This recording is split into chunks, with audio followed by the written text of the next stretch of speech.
ఇశ్రాయేలు కాపరి విశ్వముని ఊపిరి, ఇశ్రాయేలు కాపరి విశ్వముని ఊపిరి. పరలోక సారథి ప్రభునా వారధి, పరలోక సారథి ప్రభునా వారధి, యేసు నా రథ సారథి, నా హృదయ కాపరి. ఇశ్రాయేలు కాపరి విశ్వముని ఊపిరి, ఇశ్రాయేలు కాపరి విశ్వముని ఊపిరి.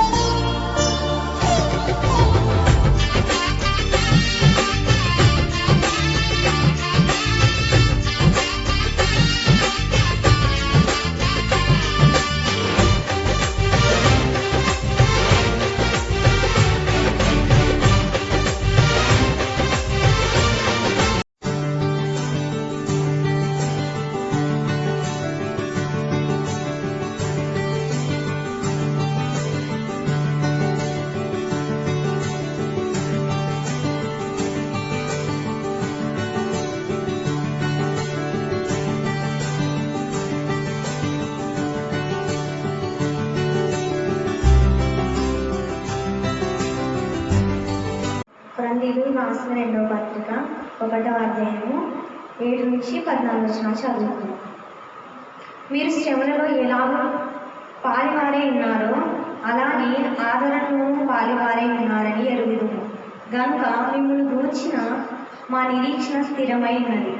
సహోదరులారా, ఆసియాలో మాకు తటస్థించిన శ్రమల గురించి మీకు తెలియకుండా మాకు ఇష్టం లేదు. అదేదనగా మేము బ్రతుకుదామను నమ్మకము లేక విడునట్లుగా మా శక్తిని మించిన అత్యధిక భారం వలన కృంగిపోతుంది. మరియు మృతులను లేపు దేవుని అందే గాని మా యందే మేము నమ్మిక ఇంచుకున్నట్లు మరణము వరకు నిశ్చయముగా మా మట్టుకు మాకు కలిగి ఉన్నది. ఆయన అట్టి గొప్ప మరణం నుండి మమ్మల్ని తప్పించాను, ఇక ముందుకును తప్పించును. మరియు మా కొరకు ప్రార్థన చేయటం వలన మీరు కూడా సహాయం చేయుచుండగా ఆయన ఇక ముందును మమ్మల్ని తప్పించినని ఆయన యందు నిరీక్షణ గల వారమై ఉన్నాము. అందువలన అనేకుల ప్రార్థన ద్వారా మా కలిగిన కృపావరం కొరకు అనేకుల చేత మా విషయమై కృతజ్ఞాస్తుతులు చెల్లింపబడును. మా అతిశయం ఏదనగా లౌకిక జ్ఞానము అనుసరింపక దేవుడు అనుగ్రహించు పరిశుద్ధతతోనూ నిష్కపట పట్యముతోనూ దేవుని కృపని అనుసరించి లోకంలో నడుచుకుంటూ విశేషముగా మీ ఎడల నడుచుకుంటూ మా మనస్సాక్షి సాక్ష్యం ఇచ్చుటయ్యే. మీరు చదువుకొని పూర్తిగా గ్రహించిన సంగతులు తప్ప మరేమీ మీకు వ్రాయబడలేదు. కడవరకు వీటిని ఒప్పుకుందనని నిరీక్షించుచున్నాము. మరియు మన ప్రభు అయిన యేసు యొక్క దినమందు మీరు మాకెలాగో అలాగే మేము మాకును అతిశయ కారణమై ఉందని మీరు కొంత మట్టుకు మమ్మల్ని ఒప్పుకొని ఉన్నారు. దేవుడి పరిశుద్ధ వాక్యాన్ని దీవించి ఆస్వాదించున్నాము. ఆత్మీయ స్వాతంత్రం. మళ్ళీ అందరూ చెప్పండి. మళ్ళీ ఒకసారి. మామూలుగా ఈరోజు ప్రపంచ అంతగా కాదు, కానీ మన భారతదేశంలో అంటే ప్రపంచంలో ప్రతి ఒక్కరు కూడా ఆయా దేశాల యొక్క ఇండిపెండెన్స్ డే కానీ విజయోత్సవాలు జరుపుకుంటూ ఉంటారు కదా. అయితే వాళ్ళ దేశంలో దేవుడు చేసిన మేడని బట్టి అనేక విధాలుగా ఉత్సవాలు జరుపుకుంటుంటారు.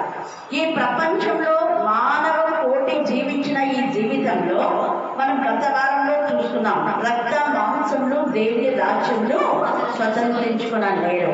ఈ ఉత్సవాలు గోల్డ్ మెడల్ అవి ఇవి అన్నీ ఎంత హంగామా చేస్తుంటారు. కానీ మనం క్రైస్తవమైన మనము ఈ హంగామాల కంటే కూడా అక్కడ ఏదో మనకు మంచిగా ఉత్తమ ఉపాధ్యాయురాలని, ఉత్తమ ఉపాధ్యాయుడని, ఉత్తమమైనటువంటి ఉద్యోగి అని ఎన్నెన్నో అవార్డు ఇస్తుంటారు, గోల్డ్ మెడల్ ఇస్తుంటారు, చాలా ఇంకా భారత రత్న అనే ఏమేమో రత్నాలు. ఈ రత్నాలన్నీ ఈ లోకంలోనే. కానీ మనము శాశ్వతంగా ప్రభువులో నిజమైన స్వాతంత్రం అది ఏంటి అంటే ఆత్మీయ స్వాతంత్రాన్ని మనం పొందుకోవడమే. ఈ ఆత్మీయ స్వాతంత్రము ద్వారా మనకేమొస్తుంది అంటే యుగ యుగములు తండ్రి అయిన దేవుడితో ఆయన రాజ్యంలో మనము నెమ్మది, సమాధానం, సంతోషం, ఆనందం, ఆదరణ పొందుకుంటాం. ఈ 5 విషయాలలో మనకి రెండవ కొరింథీయులకు రాసిన పత్రికలో అపోస్తలుడైన పౌలు ఇప్పుడు చదివిన 1వ అధ్యాయంలో చాలా అంశాలు ఉన్నాయి. వీటిని మనం ధ్యానం చేస్తే దేవుడు అనేక విషయాలు మనకు బోధన చేస్తూ ఉంటాడు. గలతీ 1:5వ అధ్యాయం 1వ వచనంలో ఒక మాట ఉంది చూడండి. చాలాసార్లు మనం ఈ మాట కంట్రోల్ చేయండి అన్నాను, గుర్తు కూడా చేసుకుంటుంటాము. అయితే కేవలం ఆగస్టు 15 మాత్రమే కాదు, ప్రతిరోజు మనం దీన్ని ధ్యానం చేసుకోవాలి. ఒక్క రోజు మాత్రమే కాదు. చదవండి. ఈ స్వాతంత్రం అనుగ్రహించి అది ఈ స్వాతంత్రం అనుగ్రహించి క్రీస్తు మనల్ని స్వతంత్రులుగా చేసి ఉన్నాడు. గట్టిగా హల్లెలూయా, హల్లెలూయా. ఈ విషయం ప్రపంచంలో చాలా మందికి తెలుసు, కానీ కొందరికి తెలియదు. ఆ కొందరు ఎవరంటే అన్యులైన వారికి ఎంతసేపు ఈ భారతదేశాన్ని మనం చూసుకుంటే ఇండిపెండెన్స్ డేనే నిజమైన స్వాతంత్రం అని అనుకుంటున్నాం. ఇది నిజమైన స్వాతంత్రమే అని చెప్పడానికి 90% కాదు అనే చెప్తాను నేను. స్వాతంత్రం వచ్చింది, కానీ ఎవరు స్వతంత్రంగా ఉన్నారు అంటే చాలా మంది స్వతంత్రంగా లేరు. స్వాతంత్రం అయితే వచ్చింది, బట్ స్వతంత్రంగా లేరు. ఎందుకు స్వతంత్రంగా లేరు అంటే ఇచ్చిన స్వాతంత్రాన్ని దుర్వినియోగం చేసి పాపమనే బంధకాల్లో ఉన్నారు. పాపమనే బంధకాల్లో ఉన్న వారికి స్వాతంత్రం లేదు. ఉందా? లేదు. 90% పాపమనే బంధకాల్లో ఉన్నారు, 90% అప్పులనే బంధకాలు ఉన్నారు. బంధకాలలో ఉండే వాళ్ళకి స్వాతంత్రం ఉండదు. దాసులు, అప్పుకు దాసులు అయిపోయినారు, పాపానికి దాసులు. పాపం చేయవాడు పాపములకు దాసులు, అప్పులు చేసేవారు అప్పు ఇచ్చిన వారికి దాసులు. ఈ మాట 2వ రాజులు 4లో ఉంది కదా. అప్పు కోసమై ఆ 2 కుమారులు మా ఇంట్లో దాసులుగా ఉండడానికి మేము తీసుకుపోతాము అన్నారు. అలాగా గతంలో పూర్వంలో కూడా మనం చూస్తున్నాం. చాలా మంది ధనికులు పేదవాళ్ళను వాళ్ళ ఇంట్లో అప్పు తీర్చడానికి దాసులుగా పెట్టుకునేవాళ్ళు. ఆ దాసత్వం నుంచి మన మిషనరీస్ వచ్చి ఎంతగానో మనకంత జ్ఞానోదయం కలుగచేసి మీరు ఒకరి కింద దాసం పని చేయొద్దండి, వ్యక్తిగతంగా మీకు మీరు కష్టపడి సంపాదించుకోండి అని ఆ దాసన శృంఖలా నుంచి విడిపించాలి. కానీ ఇప్పటికీ కూడా అప్పుడు చేయనటువంటి అప్పులు ఇప్పుడు ఇంకా ఎక్కువ చేస్తున్నారు. చిన్న పిల్లలు కూడా అప్పులు చేస్తున్నారు.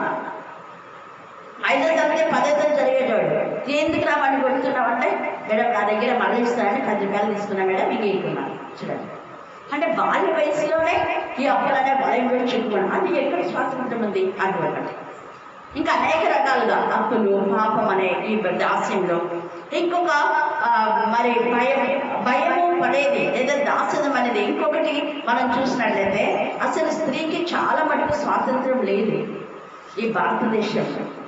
బయటికి ఎక్కడికి పోవాలన్నా భయము దాస్యంలో ఉండేవాళ్ళు ఎప్పుడు భయంతో ఉంటారు. స్వేచ్ఛ అనేది లేదు. 4వది స్వాతంత్రం ఇచ్చినారు కదా అని ఇష్టానుసారంగా ప్రవర్తించకూడదు. అది మనం చూస్తే ప్రసంగి అక్కడ తేజగా 11:9 వచనం చదవండి. ప్రసంగి 11వ అధ్యాయము 9వ వచనం. యవ్వనుడా చూడండి, ఇక్కడ యవ్వనుడా నీ యవ్వనమందు సంతోషపడ. స్వాతంత్రం వచ్చింది కదా అని మన వాళ్ళంతా రోడ్ల మీద ఇష్టానుసారంగా తిని తాగి తిరిగి వాళ్ళకి ఇష్టం వచ్చినటువంటి పాపపు కార్యాలు రోడ్ల మీదనే చేస్తున్నారు. రోడ్ల మీదనే వ్యభిచారాలు, రోడ్ల మీదనే దౌర్జన్యం, రోడ్ల మీదనే హత్యలు. ఇంకెక్కడ స్వాతంత్రం? ఎక్కడిది స్వాతంత్రం? బలం ఉంది కదా అని బలం కలిగినటువంటి వాళ్ళు బలహీనలను ఇప్పటికీ కూడా హత్య చేస్తూ ఉన్నారు. అది మాటలతో లేదా కత్తితో పొడిచిన 2 విధాలుగా. అందుకే ఇక్కడ యవ్వనుడా నీ యవ్వన బట్టి సంతోషపడు. అయితే నీ యవ్వన కాలమందు నీ హృదయము చూడండి, నీ హృదయం సంతృష్టిగా ఉండనిము, నీ కోరిక చొప్పునను. ఇక్కడ ఏమంటా నీ దృష్టి యొక్క ఇష్టం చొప్పునను ప్రవర్తింపుము అయితే అన్నది అండర్లైన్ చేసుకోవాలి. స్వాతంత్రం వచ్చింది కదా అని నీ ఇష్టానుసారంగా దౌర్జన్యాలు అక్రమాలు చేయడం కాదు. ఏదైనా ఒకటి ఇవ్వకపోతే బస్సులను కాల్ చేయడం కదా, ఎంత నీచాతి నీచ. స్వాతంత్రం ఇలా చేయమని చెప్పాడా? లేదు కదా. మన వాళ్ళు ఎంత స్వాతంత్ర సమర యోధులు, గాంధీ మహాత్ముడు కానివ్వండి, అనేక మంది సెకండ్ వరల్డ్ వార్లో, మా నాన్న కూడా సెకండ్ వరల్డ్ వార్లో క్యాప్టెన్, నాన్న ఆర్మీ. అయితే వాళ్ళందరూ ప్రాణాలు వాళ్ళు పోగొట్టుకున్నారు చాలా మంది. నాన్న విజిల్ వేస్తేనే ఆ యొక్క మరి రోడ్లో ఎవరెవరు వెళ్తున్నారో వాళ్ళందరూ చనిపోయారు. నాన్న ఒక్కడే ప్రాణాలతో బ్రతికాడు. దేవుని కృప. ఇది దేవుడిచ్చినటువంటి జీవం అని దేవుడికి సమర్పించుకున్నాడు. అలా ఉండాలి మనం. ఈ జీవము దేవుడిచ్చింది, శరీరం దేవుడిచ్చింది. శరీరము దేవుడికి ఆలయం. దేవుడిచ్చిన ఈ శరీరాన్ని ఇష్టానుసారంగా పాడు చేయదండి అని ఇక్కడ ఎవరంటున్నారు? కింగ్ సొలొమోన్. కింగ్ సొలొమోన్ చెప్పడానికి కారణం ఏంటంటే తను పాడు చేసేసుకున్నాడు తన శరీరాన్ని.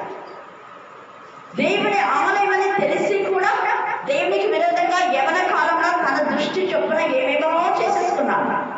ఇంకా ప్రసంగి అంతా ఏం చేస్తున్నాడు? రాష్ట్ర ముసలి అయినప్పుడు వ్యర్థం వ్యర్థం వ్యర్థం అన్నాడు.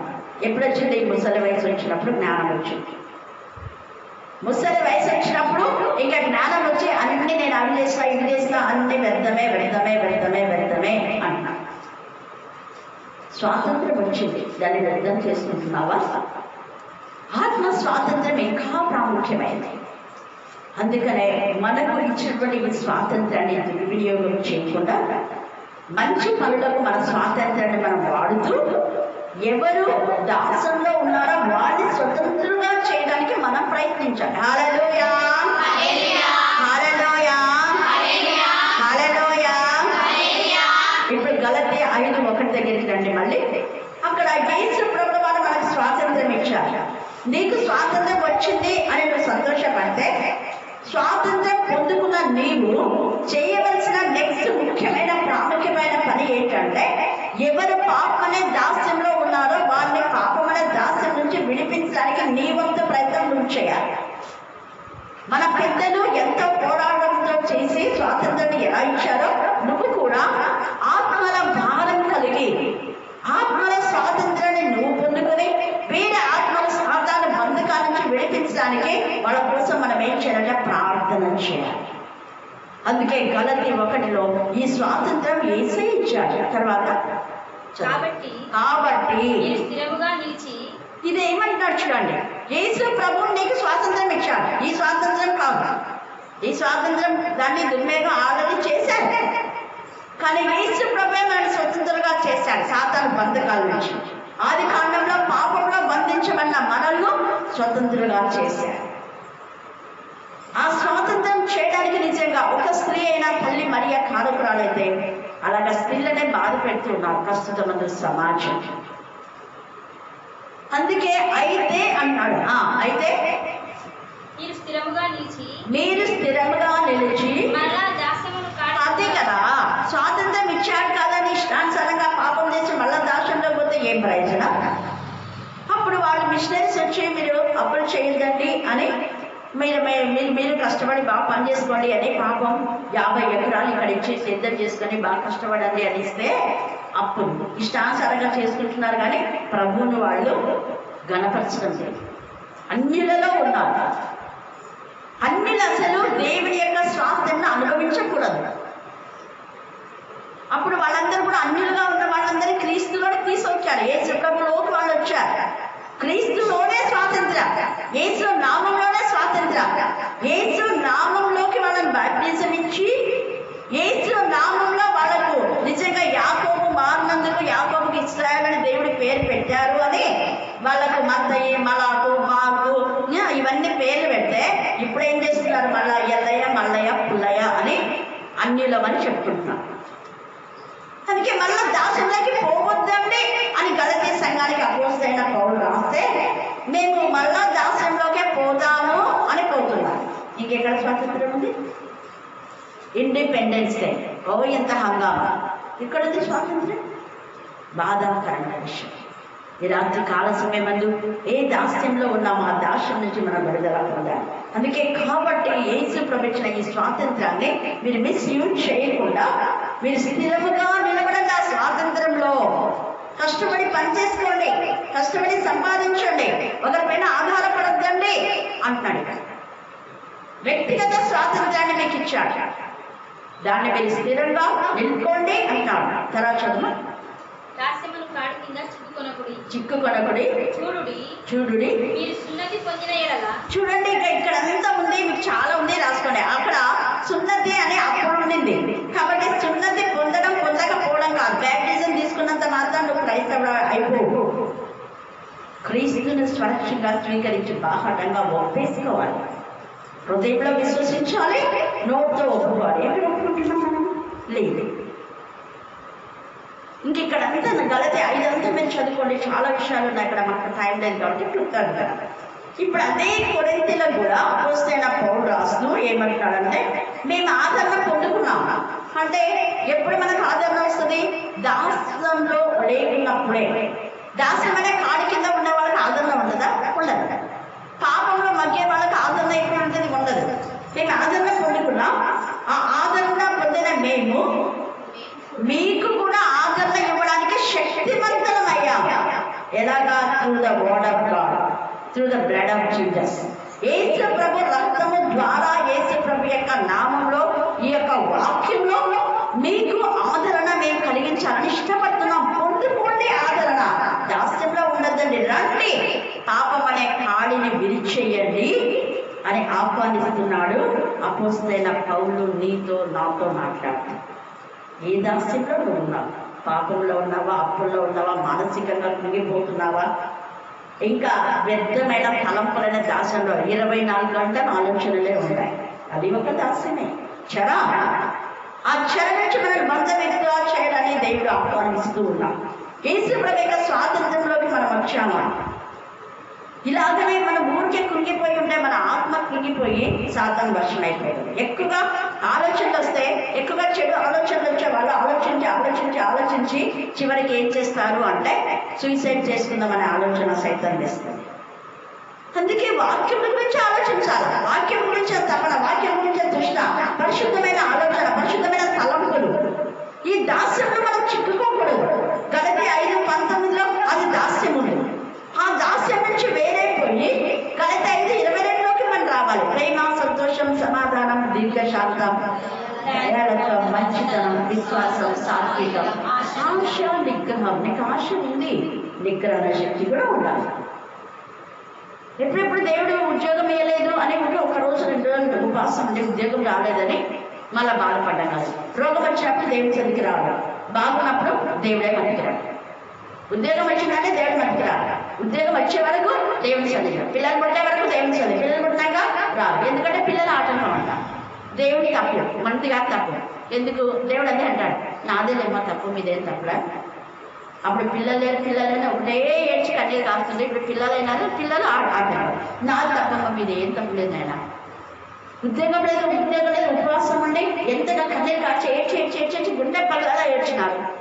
ఏదో నా పిల్లలు ఏడుస్తున్నారా ఉద్యోగం ఇచ్చినారు. ఇప్పుడేంటి? ఎక్కడ ఉద్యోగం అస్సలు టైం ఉండదు. రాత్రి రావడమే 7 గంటలకు వస్తాము. 7 గంటలకు వస్తే ఏమి ఒక అర్ధ గంట దేవుడికి ఇవ్వాలి. ఎంత బాధపడతారు వేసే. ఆ ఉద్యోగం ఇచ్చింది నేనే కదా, మరి తీసేద్దునా? తీసేస్తూ వస్తాను సార్. దేవుడు అడుగుతున్నాను, నేను దేవుని సన్నిధికి రావడానికి ఏది మనం ఆటంకం కలగకూడదు. అందుకే క్రీస్తు స్వాతంత్రంలో నేను నిలకడగా ఉండండి అంటున్నాడు. అపవాదికి చోటు ఇవ్వకూడదు అంటున్నాడు. వాడిని ఎదిరించండి, వాడి మీ దగ్గర నుంచి ఏమైపోతాడు? పారిపోతాడు. ఎదిరించి నీకు వంట అడ్డం రాకూడదు, పిల్లలు అడ్డం రాకూడదు, ఉద్యోగం అడ్డం రాకూడదు, ఇంకొకటి. ఊరికే దిగులు చేసుకుంటా, వాక్యం చదవకుండా, ప్రార్థన చేయకుండా ఉంటే నీ సమస్య పరిష్కారం కాదు. దేవుని సన్నిధిలోనే పరిష్కారం అవుతుంది. అందుకే ఆదరణ గురించి చెప్తున్నాడు ఇక్కడ. ఆదరణ వచ్చిందంటే మనకు నెమ్మది వస్తుంది. నెమ్మది ఉందంటే ఏమొస్తుంది? సంతోషం వస్తుంది. సంతోషం వస్తే ఇంకా నమ్మకం పెరిగిపోతుంది. అంటే వాక్యంలో నెమ్మది వచ్చింది, ప్రార్థనలో నెమ్మది వచ్చింది, అబ్బా దేవుని సన్నిధికి పోవాలి. ఒక తపన, ఒక తృష్ణ. ఎప్పుడైతే సంతోషంలో మనం ఉంటామో, సంతోషంలో ప్రభువులో ఆనందించే వాళ్ళు నిరీక్షణ కలిగి ఉంటారు. హల్లెలూయా, హల్లెలూయా, హల్లెలూయా. ఈ యేసు ప్రభుత్వ స్వాతంత్రంలో ఆదరణ వస్తుంది. ఆదరణ రావడం ద్వారా మనకేమైతుంది అంటే, ఆదరింపబడి మనం సంతోషంతో ఉంటాం. సంతోషంతో ఉన్న వాళ్ళు నమ్మకంలో ఇంకా స్థిరపడతారు. విశ్వాసం ఇంకా ఎక్కువ పెరిగిపోతుంది. విశ్వాసం ద్వారా వాళ్ళు విధేయులైపోయి నిరీక్షణ కలిగి ఉంటారు. నిరీక్షణ కలిగిన వారు ఎప్పుడూ తొట్టిల్లారు. హల్లెలూయా, హల్లెలూయా. అబ్రహాము ఎన్ని సంవత్సరాలు నిరీక్షించాడు? మనం నిరీక్షిస్తామా అన్ని సంవత్సరాలు? అందుకే తొట్టుపడలేదు, దేనికి భయపడలేదు. కొడుకులు ఏమన్నా కూడా ఇవ్వడానికి సిద్ధపడ్డాడు. నిరీక్షించే వాళ్ళు ఎప్పుడూ తొట్టిల్లారు. అందుకే యూదా 24వ వచనంలో 1వ అధ్యాయం, అది తొట్టిల్లకుండా మళ్ళా కాపాడే శక్తి గల దేవుడు తన ఎదుట మన నిర్దోషంగా నిలబెట్టడం ఆయన ఉన్నాడు. నువ్వు పడిపోతావని ఎందుకు అనుకుంటున్నావు? ఎవరిని కాబట్టి పడిపోతాననే ఆలోచన సైతం తెచ్చింది. ఎవరినో బలవంతుని చేతులని బాణములు పడుతున్నారు. ఈ బాణముల ద్వారా నువ్వేం చేయాలి? అపవాదం చేయించాలి. హల్లెలూయా, హల్లెలూయా. అందుకే యెషయా 61:1-3 చదివితే అక్కడ బంధకాల నుంచి మనం విడుదల పొందాం. యేసు ప్రభువు వారు ఇచ్చిన స్వాతంత్రం ఎలాంటిది అంటే, యెషయా 61, ఆత్మను పొందుకున్నావు అంటే నెక్స్ట్ నువ్వు చేయవలసింది ఏంటంటే, నువ్వు ఆదరణ పొంది, నువ్వు సంతోషంతో ఉండి, నువ్వు విశ్వాసంలో బలపడి స్థిరపడి విధేయతగా ఉండి, నువ్వు నిరీక్షణ కలిగి అనేకులను ప్రభువులోకి నడిపించాలి. అది స్వాతంత్రం అంటే. అది ఆత్మ స్వాతంత్రం. మన ఆత్మ బంధకాల్లో ఉండకూడదు. అందుకనే ప్రభువుకు యెహోవా ఆత్మ నా మీదకి వచ్చింది, మరి ఆత్మ స్వాతంత్రం వచ్చింది. వచ్చిన తర్వాత నువ్వేం చేయాలి? దీనులకు సువర్తమానం ప్రకటించాలి. ఏమని? నేను స్వాతంత్రం పొందుకున్నాను, మీరు కూడా స్వాతంత్రులు కండి, స్వతంత్రులుగా ఉండండి. మీరు శుభవార్త, యేసు ప్రభువు వారు స్వాతంత్రం ఇస్తున్నారు. ఇదే నిజమైన స్వాతంత్రం. ఈ ఇండిపెండెన్స్ డే చేయండి, కానీ ఇంతకంటే ఇది ఒక్క రోజే, కానీ ఎప్పుడు ప్రతిరోజు ఇచ్చే స్వాతంత్రము యేసు ప్రభువు వారు ఇచ్చింది. ఇండిపెండెన్స్ డే ఇంతగా జరుపుకుంటున్నాం, మరుసటి రోజే ఎన్ని నీచమైన కళను చూస్తూనే ఉన్నాం. ఎక్కడుంది స్వాతంత్రం? బలమైన వాళ్ళు బలహీనులను దౌర్జన్యం చేస్తూనే ఉన్నారు.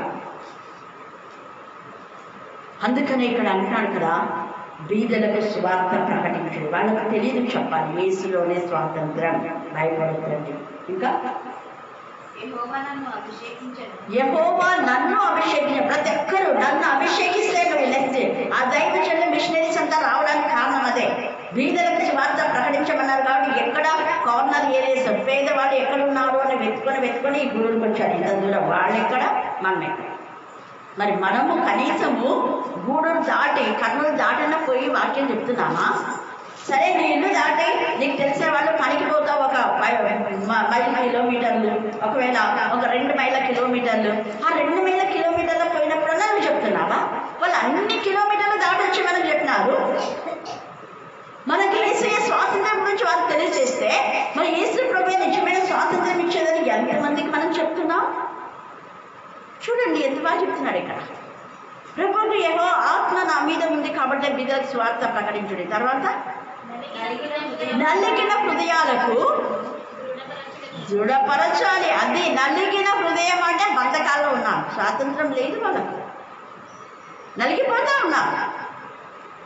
చెరలో ఉండేవాళ్ళు ఎలాగ 4 గోడల మధ్య బాధపడుతున్నారు, నలిగిన వాళ్ళు అదే హృదయంలో లోపల కుళ్ళిపోతున్నారు. అనేకుల మాటలకు, అనేకుల నిందలకు, చేయని నేరం వాళ్ళపైన మోపుతూ ఉన్నాం. వాళ్ళు పరిశుద్ధంగా ఉన్నారు. పరిశుద్ధంగా ఉన్న వాళ్ళని కూడా నువ్వు ఇలాంటి దానివి అలాంటి దానివి అంటే ఎంత కృంగిపోతారు. నువ్వు కళ్ళారా చూస్తే చెప్పు. చూడకుండా ఒక వ్యక్తిని నువ్వు అలాంటి దానివి ఇలాంటి దానివి అంటే రేపు నిన్ను కూడా అంటారు. ఇది గుర్తుపెట్టు. సేమ్ అదే నేరం నీపైకి వస్తుంది. ఒక ఆడపిల్ల అయిన వారు, ఒక ఆడవాళ్ళు అయిన వారు ఆడవాళ్ల పైననే నేరాలు పనిచేస్తూ ఉన్నారు. ఎంత నీచమైనటువంటి మరి సమాజము. ఎక్కడ స్వాతంత్రం? కుంగిపోతున్నారు. ఇంత పరిశుద్ధంగా జీవించినా కూడా ఇలాగ మాట్లాడుతున్నారే అని కుంగిపోతున్నారు. బతకలేక చస్తున్నారు, చావలేక బ్రతుకుతున్నారు. ఇదే నా జీవితం, ఇదే నా స్వాతంత్రం. అయితే ఈ రాత్రి అలాంటి దాన్ని నువ్వైతే భయపడదు. ఎవరిని నిందించాలి వాళ్ళ ఎదుట నిన్ను నిర్దోషిగా దేవుని నిలబెట్టాలి. నిరీక్షణ కలిగాడు. హల్లెలూయా, హల్లెలూయా. యేసు ప్రభు నీకు స్వాతంత్రం ఇచ్చాడు. ఎందుకు భయపడతావు నువ్వు? ఎవరు అన్న మాటలకు ఎందుకు భయపడతావు? యేసు ప్రభు ఇచ్చిన స్వాతంత్రంలో నువ్వు ధైర్యంగా ఉండు, కుంగిపోవద్దు అని మనం చెప్పాలి. తర్వాత చెర అంటే వ్యాధుల్లో ఉండే వాళ్ళ చెరలే, అప్పుల్లో ఉండే వాళ్ళ చెరలే, పాపంలో ఉండే వాళ్ళ చెరలే. ఇవన్నీ బంధకాలు. బలమైన వ్యక్తులు వీళ్ళని చెరలో పెట్టింటారు. ఇదిగో నేను వచ్చేస్తాడు, ఇచ్చేస్తాడు, చంపేస్తాడు, అది ఇదే ఇలాగా. వీటన్నిటి నుంచి వాక్యము విడిపిస్తుంది అని మనం చెప్పాలి. తర్వాత బంధింపబడిన వారికి విముక్తిని ప్రకటించుటకు యెహోవా హితవత్సరమును మన దేవుని ప్రతిదండన ఉంది. కాబట్టి అది ప్రకటించాలంట. మనం ప్రకటిస్తున్నామా? ఒక్కసారి ఆలోచన చేసుకుందాం. ఇక్కడ అందుకనే ఇక్కడ 2 కొరింథీ 1:7 మీరు శ్రమలలో ఏలాగో పాలివై ఉన్నారో అలాగే ఆదరణలో పాలివై ఉన్నారని ఎరుగుదుము కనుక మిమ్మల్ని గురించిన మా నిరీక్షణ స్థిరమైనది. నిరీక్షణ ఆస్తి, ఆదరణ, సంతోషము, విశ్వాసంలో స్థిరపడి బలపడి విధేయతతో నిరీక్షణ కలిగి ఉంటాను. ఆ నిరీక్షణ మనకి ఎలా వస్తుందంటే ప్రార్థన చేయడం ద్వారా. అందుకే అంటాడు కదా 10వ ఆయన అతి గొప్ప మరణం నుండి మమ్మల్ని తప్పించాడు. మరణం నుంచి తప్పించబడమే స్వాతంత్రం అంటే. అది ప్రకటన 21:8 మీకంతా ఖండత వాక్యం కాబట్టి పిరికివారు, అవిశ్వాసులు, అసహ్యులు, నరహంతకులు, వ్యభిచారులు, మాంత్రికులు, అబద్ధికులు అందరూ నరకాగ్ని గంధకంలో పాల్గొన్నారు. ఇది 2వ. దీని నుంచి విడుదల పొందడమే యేసు ప్రభు మనకిచ్చిన నిజమైన స్వాతంత్రం, నిత్యమైన స్వాతంత్రం, ఎటర్నల్ లైఫ్. అదే స్వాతంత్రం అంటే. ఇదేం స్వాతంత్రం కాదు. మనను మరణించామంటే క్రీస్తు లేకుండా మన సైతాన్ బతకాల్లో వెళ్ళిపోతాం, నరకంలో బంధింపబడుతున్నాం, అగాధంలో బంధింపబడుతున్నాం. ఇప్పుడు దేవునికి విరుద్ధంగా పాపం చేసిన దూతలందరూ కూడా దేవుని విడిచిపెట్టారు. కనుక పిల్లల్లో వాడు బంధింపబడి ఉన్నారు. ప్రకటన 20 మనం చూస్తే 1-2 కూడా వాడు మళ్ళీ బంధాలకి వెళ్ళిపోతున్నారు. వాటితో పాటు మన అంశాలతో కూడా బంధింపబడతారు. మళ్ళా బంధకాల్లోకి వెళ్ళిపోయింది. దాస్యపు శృంఖల నుంచి మనం విడుదల పొందే, దాస్యమైన కాడి నుంచి మనం విడిపించబడినా, విరగొట్టబడింది దాస్యమైన కాడి. యేసయ్య శిలువ రక్తంలో, యేసయ్య శ్రమలో, యేసయ్య కన్నీటితో. అందుకే ఆయన శరీరధారి ఉన్న దినాలలో మహారోదనతోనూ, వేదనతోనూ, కన్నీళ్లతోనూ తన్ను మరణం నుంచి అప్పగించిన వాడికి యాచనలు చేశారు, ప్రార్థన చేశారు, విజ్ఞాపన 3 చేయాలి. ప్రార్థన చేయాలి, విజ్ఞాపన చేయాలి, యాచన చేయాలి. యాచన అంటే మనం చచ్చిపోయే వరకు. ఒకసారి ప్రార్థన చేసి ఆపేయడం కాదు. అనేకుల కోసం, నీ కోసం, నా కోసం చేయడం విజ్ఞాపన, ప్రార్థన కాదు. అనేకుల కోసం యాచన చేయడం, విజ్ఞాపన చేయాలి. యేసయ్య నీ కోసం, నా కోసం, ప్రజలందరి కోసం, మానవ కోటి కోసం ఆయన విజ్ఞాపన చేశాడు, యాచన చేశాడు, ప్రార్థన చేశాడు. అందుకే ఈరోజు నీకు నేను ఇలా ఉన్నాను. లేకపోతే చదువు ఉండేది కాదు. మిషనరీస్ కూడా ఒకవేళ రాకపోయి ఉండకపోతే, దేవుడు పంపై ఉండకపోతే దేవుడు వాళ్ళకు ఈ వాక్యం తెలియజేస్తారు కాబట్టి వాళ్ళు వచ్చారు. నువ్వు వాక్యం తెలుసుకున్న నీవు, స్వాతంత్రాన్ని పొందిన నీవు, ఎంతమంది ఈ దాస్యమైన కాడిలో ఉన్నారో ఆ కాడిని విరగొట్టారు. అందుకనే అంటే యెహోవా హితవత్సరం మనం ప్రకటన చేయాలి. ఎంతమంది చెప్తాడు ఇక్కడ మేము ఆదరణ పొందాం కాబట్టి మీకు ఆదరణ కలిగించడానికి మేము ప్రయత్నిస్తున్నాం అంటున్నాడు.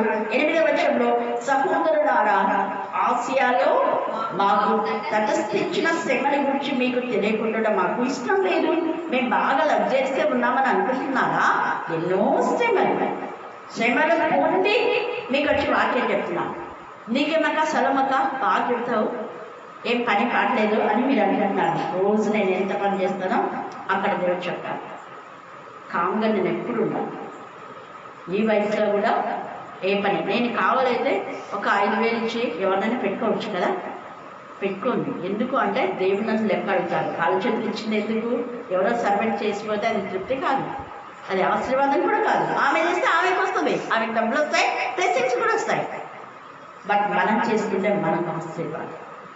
మనకు చేయలేనంత పని మనం మన చేత కానప్పుడు వేరే వాళ్ళతో చేయించుకోవాలి. హల్లెలూయా, హల్లెలూయా. అందుకనే పౌలు తన సొంత హస్తాలతో పని చేశాడు, వాక్య పరిచయం చేశాడు, రెండు చేశాడు ఆయన. వాక్య పరిచయం చేస్తున్నామంటే ఇంకేం పని చేయాలి? అంత వంట వేసి పెట్టి వాక్యం చెప్పి తినమని చెప్పాలా దేవుడు? ఏదైనా వంట చేసి శిష్యులకు రండి పిల్లలారా భోజనం చేయండి అన్నాడు. అపోస్తలుడైన పౌలు పగలంతా వాక్య పరిచయం చేసి రాత్రంతా చాలా మటుకు డేరాలు ఉండేవాడు. అందుకే అంటాడు, మేము ఎంత శ్రమ పడినాము అంటున్నాడు. మా శ్రమని గురించి మీకు తెలియకుండా మాకు ఇష్టం లేదు. అదేదనగా మేము బ్రతుకులు మనం నమ్మకం లేక ఉంటున్నట్లుగా మా శక్తికి మించిన అత్యధిక భారము వలన కృంగిపోతుంది. అది నువ్వు చేసిన పాపానికి సరిగా ఉండరా అంటే కృంగినట్లు మాట్లాడుతున్నాను. నీ పాపాన్ని సరిదిద్దుకో అంటే అది కృంగుదల కాదు.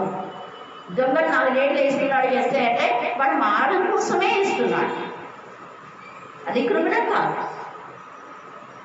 నువ్వు ఏ నేరము చేయకపోయినా చెప్పిన నేరాలు అది కృంగడం. ఇక్కడ వీళ్ళకి ఎంత బాధ చూడండి, ఇతరుల కోసం వీళ్ళు బాధపడుతున్నారు. అందుకే ఆత్మల భారం వల్ల వీళ్ళు కృంగిపోతుంది. మరియు మృతులను లేపు దేవుడి ఎందే కానీ మా ఎందే మేము నమ్మిక ఇచ్చుకున్నట్లు మరణమందు మనం నిశ్చయము మా మట్టుకు మాకు కలిగి మేము ఇంకా చచ్చిపోతామేమో అని మరణపు అంచుల వరకు వెళ్ళాం. కానీ దేవుడి కృప వల్ల ఏమంటున్నాడు చూడండి, ఆయన గొప్ప మరణం నుండి మమ్మల్ని తప్పించడం, ఇక ముందుకును తప్పించడం. ఎందుకు? నిరీక్షణ అయితే అది మనకు నమ్మకం ఉండాలి. దేవుని నమ్ముకున్నాను, దేవుడిలో జీవిస్తున్నాను, నాకు ఖచ్చితంగా ఉద్యోగం వస్తుంది, నాకు ఆశీర్వాదాలు వస్తున్నాయి, నాకు పంటలు పడతాయి, నిరీక్షణ ఉండాలి. అందుకని ఏమంటారు చూడండి, మరియు మా కొరకు ప్రార్థన చేయటం వలన మీరు కూడా సహాయం చేయించుండగా ఆయన ఇక ముందుకు మమ్మల్ని తప్పించునని ఆయన నిరీక్షణ గల వారమైన ఒక్కరి కోసం ఒకరు ప్రార్థన చేసుకోవాలి. చాలా మంది ఎవరితో ఎందుకులే మనం చేసుకొచ్చడానికి ఉంటారు, దానికి గర్వం అహంకారం అంటారు. తండ్రి అయిన దేవుడి కుమారుడు యేసు ప్రభుల వారే ముగ్గురు తీసుకెళ్ళి ప్రార్థన చేస్తే మనమేమి ప్రార్థన సహవాసం అస్సలు ఇష్టపడం. చాలా మంది కొందరు ఇష్టపడతారు. హల్లెలూయా, హల్లెలూయా. ఇష్టపడతారు, ప్రార్థన చేయండి అని కూడా చెప్తారు. అందరూ కలిసి చేసినందుకే ఎన్నో ఆశీర్వాదాలు, ఎన్నో మరి దేవుడు అద్భుతాలు, ఆశ్చర్యాలు, వింతకాలను, గొప్ప కాలం, సూచక్రియలు మనమందరి అనుభవంలో మనం చూస్తూనే ఉన్నాం. ప్రతి దినం ఒకరిలో అద్భుతం దేవుడు చేస్తున్నాడు. అందుకు దేవుడిని స్తుతిస్తున్నాం. కారణం ఒకటే, మీరందరూ ప్రార్థన చేస్తున్నారు కాబట్టి. మీరే కాదు, ఈ కరుణాపీఠంలో చెప్పిన వాక్యం విని అనేక మంది చేస్తున్నారు, లక్షల మంది, ప్రపంచమందరికీ పోతుంది యూట్యూబ్లో. ఎంతో మంది విని దేవుడిని స్తుతిస్తూ ఉన్నారు. మీరు చేసిన ప్రార్థనలు, మీరు ఇచ్చిన సాక్ష్యాలు, మీ యొక్క లైఫ్ స్టైల్ చూసి ఇంత చిన్న వయసులో ఎంత బాగా ప్రార్థన చేస్తున్నారు పిల్లలు అని నాకు చాలా మంది కాల్ చేసి చెప్తారు. చదువు రాని వాళ్ళ ఎంత బాగా చేస్తున్నారు ప్రార్థన, చదువు రాకపోయినా ఎంత బాగా పాట పాడుతున్నారు అన్నారు చాలా మంది నాతో. హల్లెలూయా, హల్లెలూయా. అందుకనే మనం ఇక్కడ యోహాను చూస్తే అక్కడ చూడండి, యోహాను సువార్త మనం 1:3 చదవండి. 1వ అధ్యాయం 3వ వచనం. కలిగి ఉన్నది ఏది ఆయన లేకుండా కలగలేదు. అంటే ఈ స్వాతంత్రం ఇప్పుడు ఇండిపెండెన్స్ డే మనకు వచ్చిందంటే కేవలం స్వాతంత్ర సమర యోధులు మాత్రం గుర్తు చేసుకోవడం కాదు. యేసే మనకు శక్తినిచ్చాడు. ఎలా శక్తినిచ్చాడంటే సత్యము మార్గంలో వాళ్ళు వెళ్ళారు, అహింస లేకుండా. అంతే కదా, గాంధీ మహాత్ముడు ఎలా ఇండిపెండెన్స్ డే యుద్ధాలు చేస్తున్నాడు? ఏమన్నా అహింసావాదము అనేది ఎవరు చెప్పారు? యేసే చెప్పారు. యేసే దగ్గర గాంధీ మహాత్ముడు నేర్చుకున్నాడు. మనం ఎంతసేపు గాంధీ మహాత్ముడు వాళ్ళని వీళ్ళని బడే గుర్తు చేసుకోకూడదు కాదు. అదే సమయంలో యేసయ్య జ్ఞానము, యేసయ్య బోధలు వాళ్ళకు ఉన్నాయి అని మనం దేవుని స్తుతించాలి.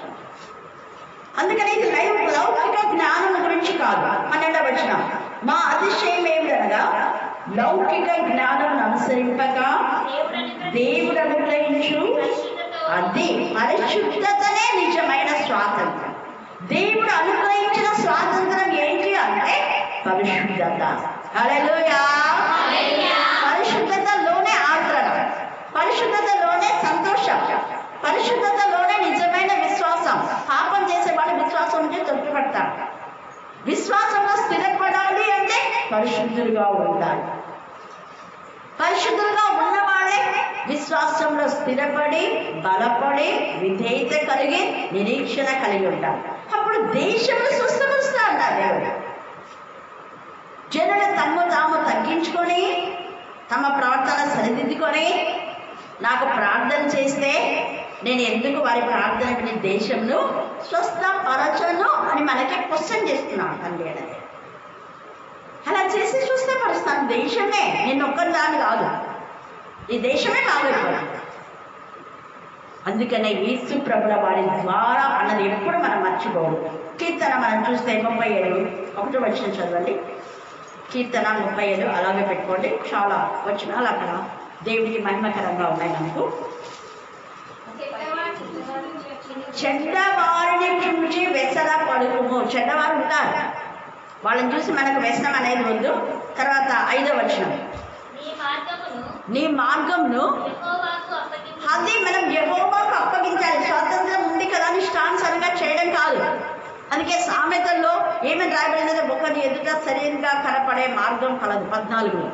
తుదకది మరణంకు. అలా వద్దు, దేవునికి అప్పగించు. ఇదే ద్రోవాన్ని దేవుడు చెప్పినప్పుడు ఆ త్రోవలో వెళ్ళు. 9వ వచనం 35:9 కీర్తన 30.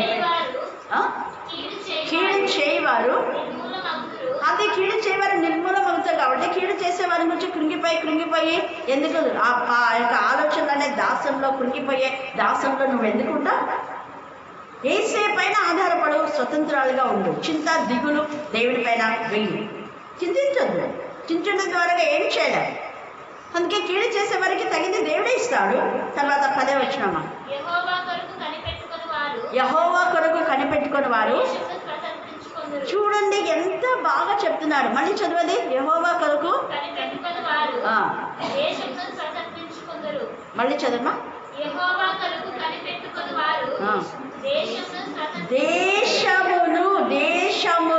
దేశమును స్వతంత్రించుకుంటారు.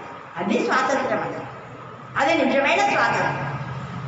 దేశంలో ఎక్కడైనా మనం స్వేచ్ఛగా తిరగాలి అంటే యెహోవా కొరకు కనిపెట్టుకుని ఉంటాం. అప్పుడు ద్వేషం దియక దేశంలోనే మనం ఏమేమి చేయాలో అవన్నీ చేయగలుగుతాం స్వేచ్ఛగా. ఎక్కడుంది మన భారతదేశంలో స్త్రీకి స్వేచ్ఛ ఉందా? లేదు. తర్వాత ఇదే 35:17 వచనం, అది భక్తిహీనుల బాహు విరబడను. కాబట్టి నువ్వు యెహోవా కొరకు కనిపెట్టుకో. 28 ఆయన న్యాయంలో ప్రేమించువాడు ఎప్పుడు విడిచాడు తన భక్తులను. నువ్వు దేనిపైన నిరీక్షణ ఉంచు.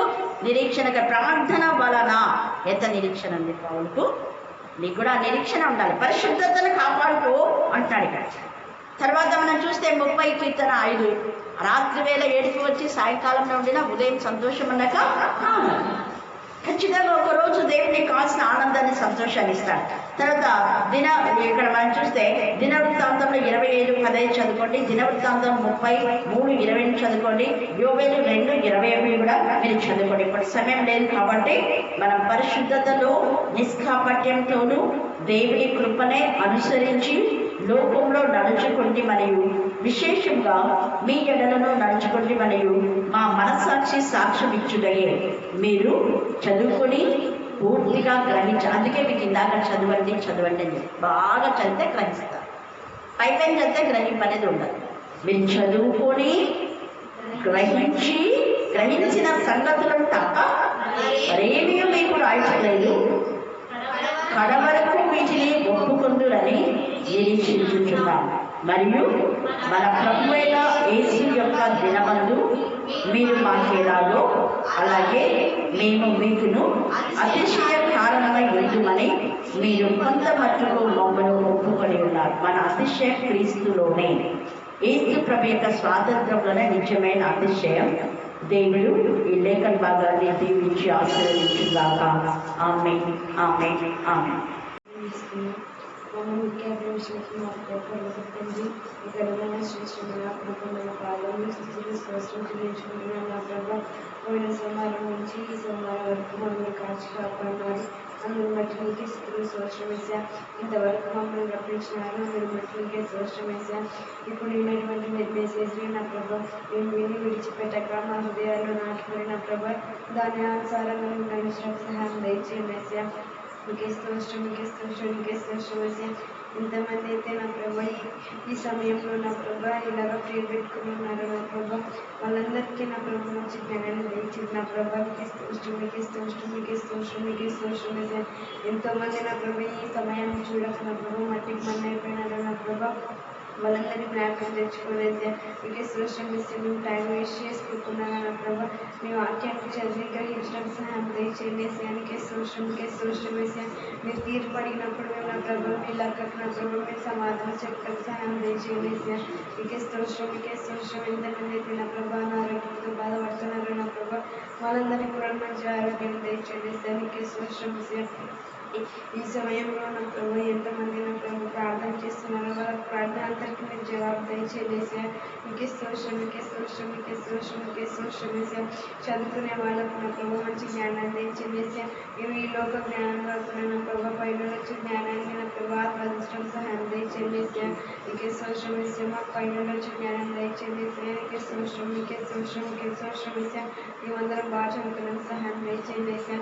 మీకే స్తోత్రం ఏసయ్యా. మీ గురించి నా ప్రభా మా ఫ్రెండ్స్కి చెప్పడం సహాయం దయచేయండి ఏసయ్యా. మీకే స్తోత్రం ఏసయ్యా. మేము మాకు నా ప్రభా మా ఫ్రెండ్స్కి చెప్పినప్పుడు నా ప్రభా మా ఫ్రెండ్స్ ఎంతో ఆసక్తితో వింటున్నారు నా ప్రభా, అటువంటి వారిని నా ప్రభా మీ గురించి ఇంకా బాగా తెలియజేయడం సహాయం దయచేయమని ప్రార్థిస్తున్నాం నా ప్రభా. మీకే స్తోత్రం, మీకే స్తోత్రం, మీకే స్తోత్రం అయితే ఎంతోమంది నా ప్రభా చదువు రాదని బాధపడుతున్నారు నా ప్రభా, వాళ్ళందరికీ నా ప్రభా చదువు దయచేయండి నా ప్రభా. మీకే స్తోత్రం, మీకే స్తోత్రం, మీకే స్తోత్రం అయితే ఎంతోమంది నా ప్రభా చదువురాని వాళ్ళు కూడా నా ప్రభా నీ యొక్క వాక్యాన్ని నేర్చుకోగలుగుతున్నారండి. అది మీరు ఇచ్చిన గొప్ప కృప నా ప్రభానికే స్తోత్రం ఏసయ్యా. మీకే స్తోత్రం ఏసయ్యా. ఇక్కడ వచ్చిన ప్రతి ఒక్క బిడ్డను కూడా దీవించండి, ఆశీర్వదించేసి వాళ్ళ కుటుంబంలో ఉన్న ఆర్థిక సమస్యలను మీరు జ్ఞాపకం తెచ్చుకునేసే మీకే స్తోత్రం ఏసయ్యా. ఎవరికి ఏ కష్టం ఉందో నా ప్రభా నువ్వు వాటిని తెలిసిన ప్రభా ఆ కష్టాన్ని తీసివేసిన ప్రభా అనేసి సాయంత్రం అంతా ఏడ్చిన నా ప్రభా పొద్దున్నేసి సంతోషం కలగజేస్తారు నా ప్రభా. బట్టి నీకే స్తోత్రం, నీకే స్తోత్రం ఏసయ్యా. ఈ మందిరంలో ప్రభా నేను స్థుతించి కనపరచడం సహాయం చేయమని ప్రార్థిస్తున్నాం నా ప్రభా. నీకే స్తోత్రం ఏసయ్యా. నీకే స్థుతి కడతాము నువ్వు ప్రభావం చెల్లిస్తూ నదులైన యేసు క్రీస్తు నామములో అడిగి వేడుకొని పొందుతున్నాం నా తండ్రి. ఆమేన్, ఆమేన్. మీ కృప దాయిచ్చిన నక్షత్రం నా జ్వరం నుంచి కూడా మీరు విడిపించమని ప్రార్థిస్తున్నాను దేవా. కుటుంబం అంతట్లో మీ నెమ్మది మీ సమాధానం కాపదల దాయిచ్చమని యేసు నామములో ప్రార్థిస్తున్నాం తండ్రి. ఆమేన్, ఆమేన్. Okay God